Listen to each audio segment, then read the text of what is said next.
In an upcoming video tutorial, I will be using Petscii codes. So let me introduce you to how to use them real quick.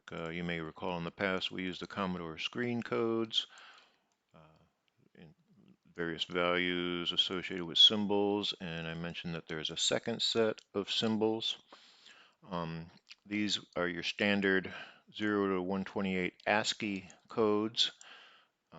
But Commodore on the PET computer introduced some additional codes for graphic symbols, for drawing games and such.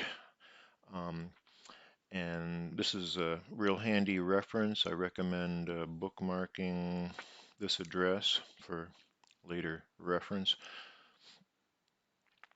So your ASCII codes were from 0 to 127, and Commodore added some additional codes. And you see this is a nice interactive map. If I want a value, I just click on it. It tells me over here in hexadecimal or decimal or binary. Handy. So let's say um, we shall show you real quick how to use a Petscii code. We have already used Petscii codes in the past, although I didn't refer to it as that. When we went print CHR $147, you remember our clear screen command, right? If we go over here to our interactive map, there's clear number 147. You could also put hexadecimal $93 and get the same result. Okay, so let's try a couple things. Let's say I want to print an A. Instead of 1 in Petscii, it is 65. So let us do that. Print CHR $65. And it prints an A. Let's do another here. Print CHR $66.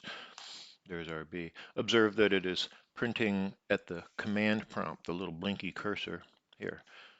So let's try this. I'm going to go CHR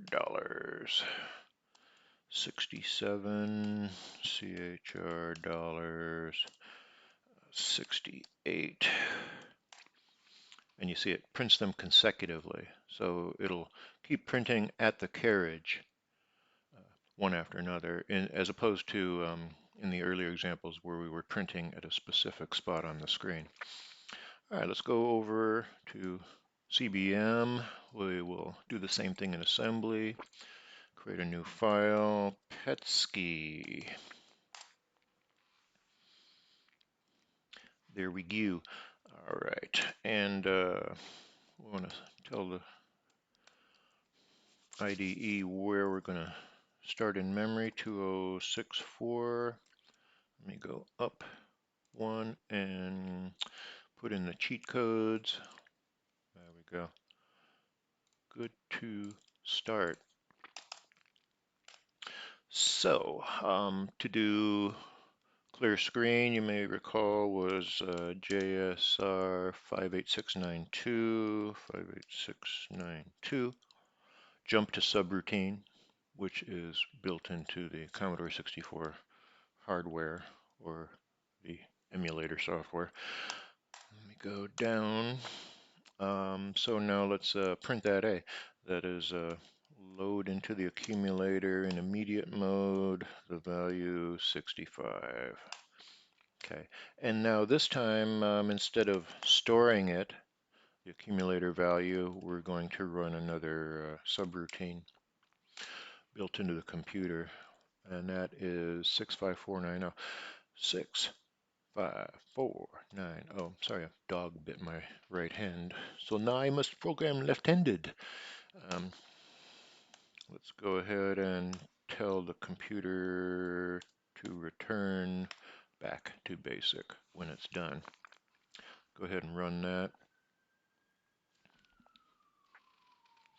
And there's our A. So let's do another one real quick, shall we? that was LDA. I could just copy this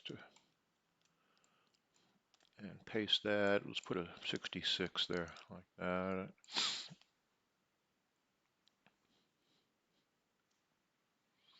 AB. See, so it'll just keep printing consecutively wherever the blinky cursor may be.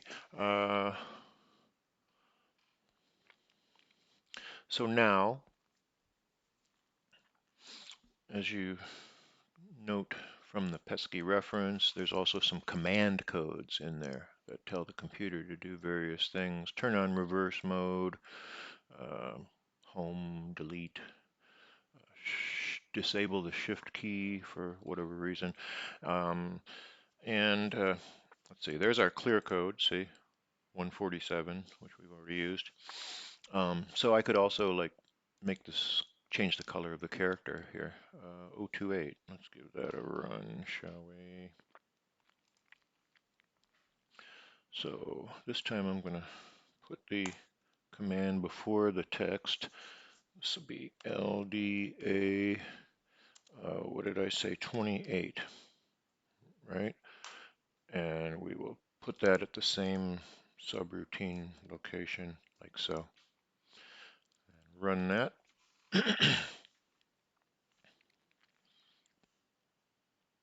And now our text is red. And however, our text will remain red, even if you finish this program and go on to do something else. So perhaps we might want to return back to the default text color at the end of our program. That would be color number 15 in screen codes. That is 154 in Petscii. Run that. There. So it does the red text. And here it's turned on the color red for all of the characters, not just specifically for one, you may have noticed. And now at the end of the program, we return back to the default light bluish color here, there, 154. Also, you could put hexadecimal $9A or and get the same results. Okay, so that is Petscii.